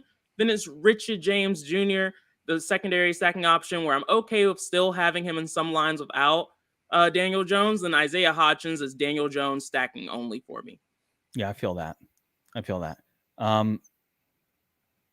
don't know. I got to figure out what I want to do with those Giants wide receivers because they are salary saving options. But the flip side is there's other salary saving options that aren't high owned, and why not do them? So I'm going to mention another one because I already said KJ Osborne, who's not showing up at all in the on the chalkboard here. How about Noah Brown? Go right back to it. Yeah. Noah saw a breakout week last week. I've been waiting for him to hit this. He's an ex-Ohio State Buckeye. He was very good with Ohio State in the when he played with them. He's very good with his hands. He has really good hands. And he is pretty much like Dak's go-to when they're in the short passing down situation and they got to get that third down. And you saw it this past weekend. So I like Noah Brown again. Yeah, I go right back to it. I think, there's two schools of thought on this. I have a whole other topic that I was thinking about, but we'll save it for another day. But there's two schools of thought on this guy popped off last week. The same thing happened. I mean, KJ Osborne and Noah Brown are the same. They both popped off last week. Remember that first week that Cole Kmet popped off? Yep. So I called a buddy of mine and we were talking about that situation. And I'm going to actually reference the correct person. Chris Liss, who is a he's a personality from Fantasy Sports Radio, and he's a really sharp guy as well. And he had a theory on his show, and my friend referenced this, that said Chris Liss would say, when teams figure out something that works, they just go back to it. So in other words, we have this thought as DFS players like, I'm not chasing that donkey breakout from last week. He's not doing that again, right? And here's why not? Offensive coordinators, when they see something that's working, they keep going back to it. And so that was what convinced me the week after Fields to Kmet broke out to play more Kmet. And of course, he smashed again for a couple more weeks in a row. And he ended up, now we all think of Kmet like, he's a pretty good play when Fields is good, right? Like he's been fine. Same thought, right? The Giants found the Cowboys found something. They found something in like because the Vikings found something with KJ Osborne, which was really working, and they just kept going back to it. The Cowboys found something nice last week with Noah Brown. Got a little thing going on. It was working. Why not? Why wouldn't the offensive coordinator or the quarterback go, let me throw it to Noah Brown a couple more times, man. It worked out last week. They're not covering him. The coverage, if you look at Eagles defensively, they got Slayton. Yep. Yeah, they got Darius Slay, They've got Bradbury on the outside. Okay. That covers CeeDee Lamb more often than not. I know he moves to the slot once in a while. But, that covers Michael Gallup on the outside. And there it is, Shock Bandits. That's right. So I think it's a similar. Yeah, it worked with McKinnon. They went right back to it. They're like, hey, it's working. Well, these kind of things, offense coordinators like, hey, it's working. Let's go back to it. Do I like the Yeah, I like them. I don't think, by the way, that Dallas secondary is that good. No, it really did get crushed last weekend against the Jaguars. The Jaguars showed really what the Dallas Cowboys are actually all about right now. Yeah, they have a great front seven, by the way. They can get to the quarterback, and they are a good defensive team. But, you could beat them through the air, especially with your WR2. Even an old man, Marvin Jones, got his own. He got run in that game. So, it's like, other than Trayvon Diggs, they don't really have anything in that secondary. Yeah, again, a good defensive team. But so somebody asked just before about Minshew. Yes, stack Minshew with Goddard and or Brown and or Smith. And Goddard's a full go. So stack him up. Him and Goddard had quite the rapport when they were playing together last year. So it's almost like too obvious. Yeah. That one feels too obvious. Like Goddard to Goddard, like Godner to Goddard. We had a whole thing last year. It rhymed. We had a whole little God mode situation going on. It worked out. I almost feel like it'd be almost too much for it to happen again. It'd be like lightning striking twice. Lightning striking twice. I will. All right. I just had a fun idea. You ready for this? If Goddard and if Godner is the nuts quarterback tomorrow, and this isn't even a punishment. I want him to be. I'm loading up on Minshew. I will rock a Fu Manchu. Oh, this is good for next week. I will go full Fu Manchu. I think I could do it in a week. Wait, that shit's not gonna be fake, right? No. I think I could do it in a week. I love that. I will go full Fu Manchu for Minshew next week. If he takes us out, how funny would that be with me with the Fu Manchu? Because Minshew did his thing. I will do that next week. Well worth it. Yeah, that'll be worth it. Okay. 1 hour and 31 minutes in. Guys, if you're still with us, man, smash the like button. What are you doing? It's a free show. All we ask is to smash like, maybe hit the notification. One of the most crazy things, and I appreciate every single person, but one of the crazy things I get is like, hey, where do I find your show? And how come did you do the Wise Guys yet? Did you do your dude, hit the notification bell on the channel here so that when we make a video, I'm putting out betting videos. Again, I'm going to show you this. I'm putting out bet. If you bet at all, I put these on the DFS Army channel. If you've just been following along, I put these bets out before they lock. Start with 1,000. We're at 1,700 in a week. Why would you not be following along with this? At least to see me crash and burn. You can get Erax over here. He could follow it just to laugh at me and make when money. The bets don't make it. I'll still show him my bankroll. I'll suck it, bitch. I sleep in a bed of money. Yeah. But you know, he can make fun of me. Anyway, subscribe to the channel, guys, and the notification bell so that when we put out a video, when Josiah goes live with tournament tactics every day, NBA tournament tactics on the DFS Army channel every day at noon, Josiah is working his ass off, bringing you the breakdowns. You know that it's happening because you're missing it. Hit the notification bell. Subscribe, like, notify. Share. What else is there? What other social media words can I use? All right. Let's talk tight end real quick. And put the show on and send the show on the road, boys. There's bets to be made. There it is. Randy Huff. Huzzah for the subscribe and like and share button hit. All right. So let's talk tight end. I love Dalton Schultz. I love Dallas Goedert. George Kittle. Noah Fant. I like the number. I like the names on the list here. Hawkinson? Any love? Yeah, I think Hawkinson's fine too. I think tight end looks pretty good this week. I almost don't hate having a tight end in the flex if TJ Hawkinson is my if Kelsey is my prime tight end. Mm-hmm. Burns, how infrequent is it that double tight end can be a tournament winner? Very infrequent. By the way, on short slates. But hold on, I have a thought. Okay, you ready for this? Watch this fucking chess game that I'm going to play in my mind space right now. Okay. You ready to play a little chess with me? Not checkers. Sure. Playing chess. By the way, checkers is a real strategy sport. Don't let anybody tell you it's not. I love checkers. But for real. But anyway, if anybody wants to game pigeon me some checkers, text me. All right. You know game pigeon on the text? All right. All right. I'm stopping. Here's the checkers. The chess. Now, normally, you just said tight end doesn't really work in the flex, but it does on short slates.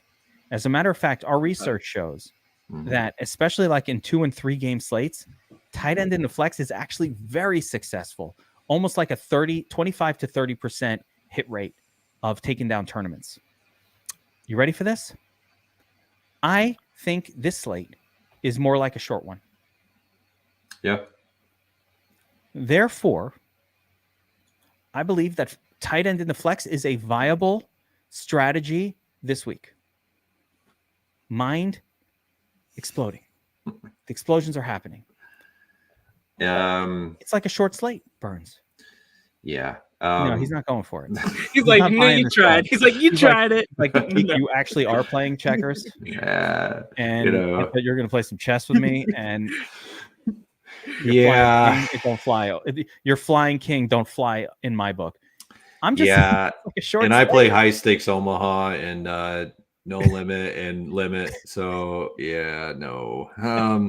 I will say that I don't have the numbers behind it like Burns, but just out of like pure like things that I do semi-consistently, when there's multiple stud tight ends that I like on a slate like Kelsey, I feel like that's when I'm more open to playing 2 tight ends. It's just something I do.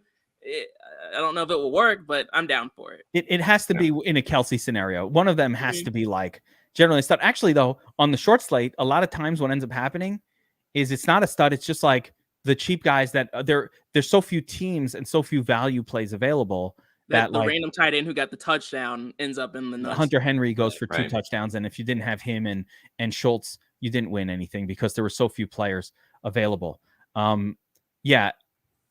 This is a larger slate, so probably less likely. But there's a few of them I really like. So obviously Kelsey, but Kelsey probably only needs to be in your Mahomes lineups.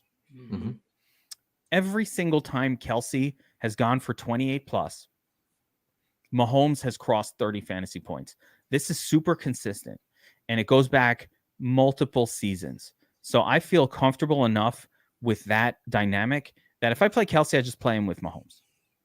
No worries. Dalton Schultz, I really just like in that spot. I think if you're Dallas, do you want to throw to the guys being covered by Darius Slay and James Bradbury, or are you going to throw to your favorite best friend, Dalton Schultz, who's getting 10 targets a game anyway? I'll take Dalton.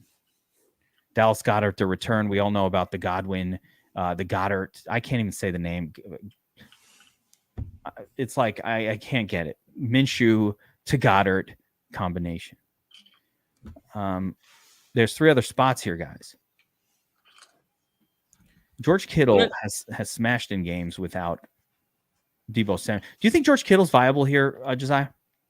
Do you want to know what I do with tight ends? It's a little corny, but this season, I find some spots I like. Like I like Hawkinson and I like Andrews, but I really don't solidify my tight end or defense position until I hear from Burns. I just let Burns talk about tight ends and defenses, and then I play them. That's pretty much what I do these days. That's been a winning combination for most of the season. So let's throw it over to Burns. So Burns, what are you seeing at the tight end position? You've got some stats that kind of point to certain tight ends most weeks. Right. The number one on the slate, everybody's already been talking about, is Kelsey. He's the number one. From there, I'm moving right into Mark Andrews this week with Atlanta coming into town. I think Mark Andrews in with Lamar Jackson out, but Huntley is in there. I think they have to start going to Andrews more. Mm-hmm. Next would be Hawk. I have to go with Hawk here. The under the radar one, but he actually shows up on this chalkboard here. He's back and he's healthy. He is Hayden Hurst. New England is not very good against tight ends. They've actually showed some serious cracks in their facade with him, with tight end play. So I could see a nice little skinny stack with Ramondre Stevenson, run it back with Hurst and be good with that game, and that's all you need. Everything else in that game, just don't even bother. I am not on Kittle. The reason why I'm not on Kittle is Washington is very, very good against tight ends. They're actually 3.39 points above expectation against tight ends, where you would think that they're actually poor against tight ends. They're really not. They're really poor against wide receivers. So in the San Francisco game, I'm actually loading up on the wide receivers. And that's Burns, why. we did just get the news recently that Hayden Hurst is going to be out. He's out. Okay. So scratch Hurst off the list then. So if that's the case, then Hurst is out. Scratch it because their other tight end is terrible. He's been in great situations and he just doesn't do anything. Max Wilcox or something. Yeah, something. Let me see who else here. And I wrote up Hurst because I thought he was in. You don't like Noah Fant? I feel like Noah Fant in that spot with fewer options than usual to throw to is in a pretty good situation. 3,400, the game environment of the week. Sure, he's the underdog, but how are they not throwing a Fant? No, I do like Fant this week. I think he's in a good spot. But yeah, just trying to get a little different with this week. And Andrews is going to get you there. Hawkinson will get you there because I think you're going to see a lot of ownership on Kelsey this week. It's just, but I love that Philly game. No, hold on. I got to help. Goddard I got to help. I got to help Irish here. This game has 40-mile-per-hour winds and a 31-point total. Right. There is not enough scoring to go around to produce a good game for anybody in the passing offense. Just stay away from that. No, Berm. Do not do this. Don't do that. Don't do that. He was a one-hit wonder do whatever you want. I actually never like telling anybody to do because usually when I say don't do something, they end up getting nuts, and then they're like, "Fuck you, geek! You fucked me, and you screwed me over." And why? No. It's like very windy in Cleveland. There's massive, horrible weather conditions there. There's a bomb cyclone, but more importantly, just let the Vegas odds makers. They are smarter than all of us. You always let them do the talking. And when they say 31.5 points on a National Football League game, this isn't a game of soccer. That's football. 31.5 kind of shitty ass low scoring disaster are they expecting? And my boy Gargano, when I asked him about this total, was like, bet the under. I'm like, what? How could it possibly score less than 31? So I'm like, all right, get off of this. He's at the under. I'm like, oh shit. Okay. No. I love that. Yeah. It's like, it's cold. It's windy. They're in the heart of the bomb. The cyclone's going nuts in Cleveland. There's a lake apparently nearby. There's some lake effect winds. I don't know. I'd never been outside of New York. There's a lake in Cleveland. You would know this, Burns. I don't know about any lakes. Is there a lake effect in Cleveland? Yeah, it's Erie. Erie is very nasty. Oh, it's the same lake that affects Chicago? It's no, Chicago's Lake Michigan. Oh, okay. There we go. See, that's what I'm saying. And Buffalo actually has where Ontario and Erie come together. That's why Buffalo gets so much snow. Yeah, I know about the lake effect in Buffalo. Yeah. I almost went to school there. But Cleveland gets really nasty winds up there because of Lake Erie. Yeah, I mean, when Gargano's telling me bet the under on a 31-point total, I don't want anything to do. The only player that I'm interested in that game is Taysom Hill on FanDuel because I want the quarterback in the tight end spot. Yeah, and trust me, that guy is going to be the quarterback for most of that game. So I really think that'll be a playable spot for Taysom, but I don't want to play Juwan.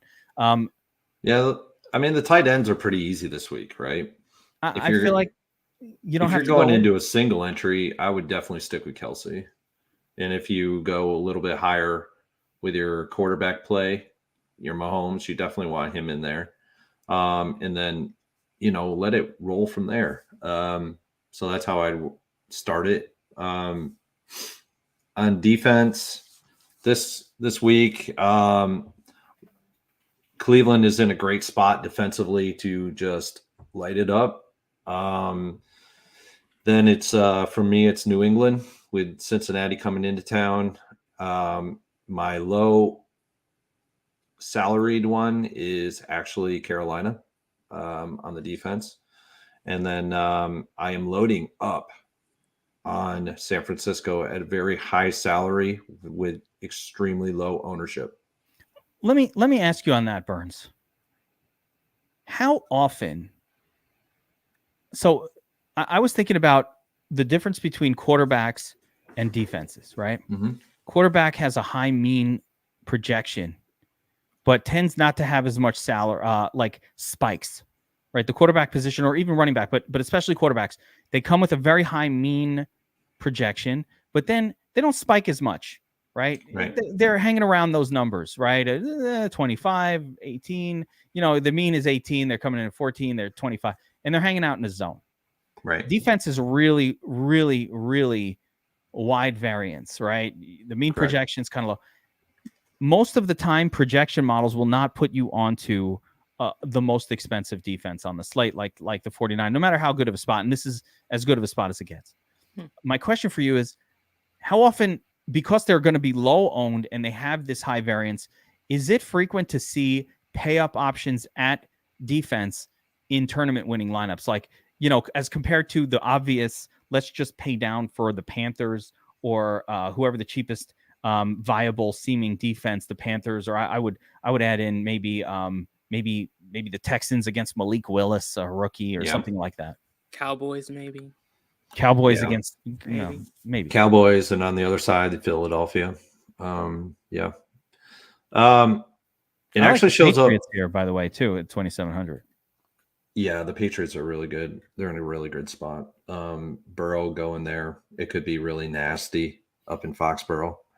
I love the spot. They were actually in my article last week, and they really did well at 2,800 last week. Nice. To answer your question, we start to see more and more where the good defenses are actually going to start to be priced higher up.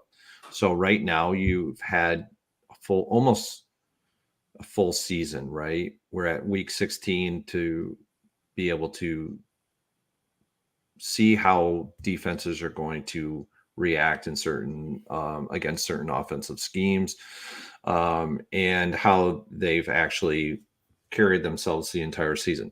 San Francisco their median projection has been very consistent across the board. They've actually had a very good average, stable. They're not peaked and valleyed. The times where they valleyed is when Nick Bosa has been out. He's fully healthy. He's an absolute beast on the defensive line for the Niners. So the Niners would be my number one pay up if I was going to go anywhere above 3,500. But we start to see where more and more winning lineups start to employ, as we get later in the season, these higher salaried defenses. Whereas in the beginning of the year, we don't know what these defenses have to offer, right? That's the point. We are making serious guesses, especially for weeks 1 through 6. After week 6, things start to level out, and we start to get an idea of what's going on with these defenses. The offensive schemes are not so wide open. They, especially inner divisions where teams are playing each other, like this weekend, Philly and Dallas know each other very well. So they're going to know each other's idiosyncrasies, so the game plans might be very vanilla, or they could actually put a couple of wrinkles in there. But yeah, that's pretty much how you have to go about it with defenses. And you're going to start seeing Millie Maker winning defenses 3K and above right now because of it. So I have an interesting thought for you, Burns. It's really interesting. And to your point of what you just said, and actually I want to kind of expand on it a little bit. DraftKings changed a little bit of how they behave over the last couple of seasons. And it's interesting. And I want to know the mathematical effects of this. So I'm going to say back in like 2018, 19, and 20, and I'm not sure when the changeover happened, they would adjust player pricing aggressively for matchups. The player price would change massively. Justin Jefferson in a good spot, boom, it would shoot up like a crazy number. And actually ruined DraftKings a little bit for me, because breaking down the games, you would just land on these players that then they had already figured out we're in a good spot. They would spike the salary and kind of ruin your ability to have an edge just by like actually breaking down the games. Right. They stopped doing that. And you'll note that like a running back in a good spot does not get a boost in salary now anymore. He's the same price as he was the week before in a bad spot, which allows for matchup analysis to really be a thing again. But they do continue to adjust the salaries for defense for some reason. Like that's the one spot where they're adjusting it based on matchups. And that's why, and I don't know why, Josiah, I don't know the reason, but I'm just fascinated by this and also fascinated by what is the effect of it all on like DFS play, because you kind of get trained like, oh, I figure out the good spots and now I can't even play him because that guy got jacked up in salary. And that was absolutely happening. You get mediocre running backs that all of a sudden they're up against Houston and they'd be shooting up 1,500 in salary. You get like, 8K Miles Sanders. Like, hold on, Miles Sanders. You don't deserve no 8K. So what is going on here? So you thought you were like figuring out a good matchup. But I do see it in defense. And note that this week, and look at the average fantasy points per game on these defenses, and you'll see like the Patriots. Like, there we go. Like, if you've been around a while, you remember that there were a couple of years, DraftKings would aggressively change the price for the players. Everything. And they don't do that anymore, which is nice.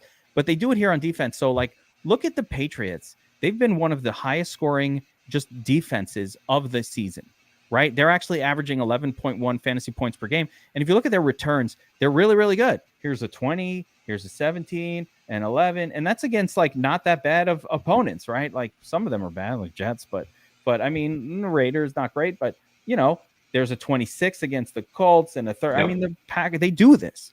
I would say the same about the Cowboys. Like, look at this defense, right? What have they done? 20, 16. You win the tournament, but look at the price. So against the Colts, they were 4,300. Now they're 20. Like these moves in salary, they're only doing it for defense.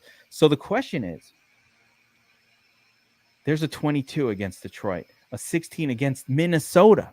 Mm-hmm. Now, I'm not saying that they're in a great spot this week. I would look at Dallas as like leverage against Gardner Minshew, chalk, so to speak. But my question is, should we just load up on these good defenses that get priced down, thinking, fuck the matchup? It's Dallas. They've been really good at putting points on the board with their defense this year, and they're cheap. Same with the Patriots. Should those be the teams that we load up on? And how do you think the changeover in the effect of going from this aggressive repricing of players to not doing that anymore has sort of affected DFS play in general? Such a big question at you. That's something that you really probably need. There's a lot of There's a lot in that. I'm gonna leave you with. I'm not even gonna ask you for an answer. I'm gonna leave you with that thought as something. Let's next week. Yeah, there's a lot in that package of information there, and a lot of what DraftKings does to price their defenses is they go by the Vegas lines. So let me pull up the defenses here. But they're clearly changing aggressively. Yeah. They're aggressively adjusting defense prices on DraftKings to who they think the matchups are good or bad for. Yeah. But they adjusted Cowboys down based on Jalen Hurts playing. Yes, they did, because these came out on Monday. Yeah. Or actually Sunday evening contests. I'm up when they're late night Sunday night. I wait for this shit. 3 a.m. I'm like, yes. Like it's time. Yeah, Christmas. Let's go. I'm fucking first look. DraftKings first look. Subscribe to the channel. Shit, I'm looking at 7:30 when the main slate's over. I'm like, yeah. It's not now. Yeah, they won't. They don't. I do check. It's not there yet, but I'm looking at 7:30 p.m. Like, let's get these new, slates for the main slate. I wish I dodged the fucking Zani Knight bomb in my championship, Yahoo team. Right. I did not dodge that bullet at all. Yeah, it's really difficult to actually package that all in and like just. All right, don't even worry about it. Let's just continue on the defense. But I planted a seed in your mind. Now you're gonna be thinking about this for the whole offseason. That really is interesting. It is something that I'll be thinking about the whole offseason. And what I would love to know, I wish I had like one of those bugs in DraftKings and be like, fly on the wall type thing. Like, I want to see your algorithm and what you're actually utilizing to pinpoint what makes a defense go up, what makes a defense go down. That would be awesome to have. But we don't have that at our disposal. But what we can go by is past performances and defenses, and if they're actually a value versus not being a value. Where we can see that is with the Patriots this week, right? The Patriots have actually been pretty good defense. And what you really want to look at is you want to look at interceptions. You want to look at defensive pressures against the quarterback and how they, and what also you want to look at is offensive pressure. How's an offensive line handling those offensive pressures? Are they collapsing in on the quarterback, right? Is the quarterback actually just getting sacked all the time? So these are all things that you need to be looking at. You know who gets sacked a lot? Burrow. Exactly. They have offensive line woes. They got some woes. Pull up the Patriots. Click on the Patriots. Now click on their game log. Now look at their interceptions. How many interceptions have they thrown or gotten this year? I mean, 14 interceptions is crazy high, and that's producing. There you go. The sack numbers are really good as well. So you've got sort of a double whammy. I mean, you don't have there are 2 games below 2 sacks the whole season for this team. Yeah. So if you look at if you don't know anything else about football, you can't get the offensive pressures, you can't get the defensive pressures.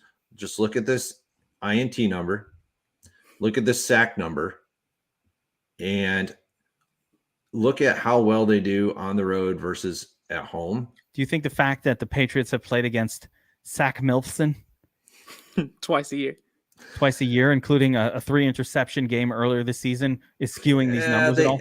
Not really. I mean, not really. And they also face the Dolphins twice a year. That's true. Yeah, I mean, they got 2 in there. They got Josh Allen in there.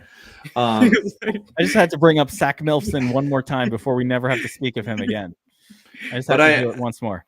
It's why I really like San Francisco at the higher price zone. It's just they produce so much pressure onto the quarterback that the quarterbacks are throwing errantly most of the at a larger rate than they would be if the pressure wasn't there. And it's why, they get the interceptions. And so just because a defense actually gets pressure on the quarterback doesn't mean that they're going to get interceptions too. So you have to actually look at the interceptions as well. So like a defense that gets a lot of pressure on the quarterback, but they only produce say 8 interceptions, they're not going to be as good. And they're not going to actually produce as many fantasy points. I think you guys all just saw why I just trust. And Burns, I trust when it comes to defenses. That was just like a 101 lesson. Every week, I'm like, who's the Burns special defense? By the way, if you guys want to get this written out, because obviously we're speaking and it goes quickly and you miss things, Burns puts out the Shark Lab Millie Maker article every single week on DFS Army. So make sure you check that out as well. The shark autopsy column breaking down what works in the Millie Maker. So is that would be out already, right? Because tomorrow, it's already out.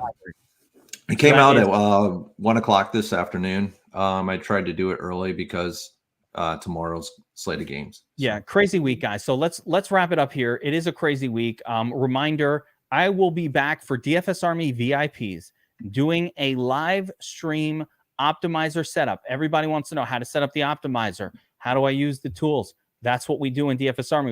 I'm going to show you how I do it. And if you want to do it like me, you can, or do your own thing. But I will answer questions in real time. Figure on, like I said, maybe a 10 o'clock start for that. So you'll have to be in the DFS Army Discord to get that notification. If you're signed up as a DFS Army VIP, you have access to our premium Discord.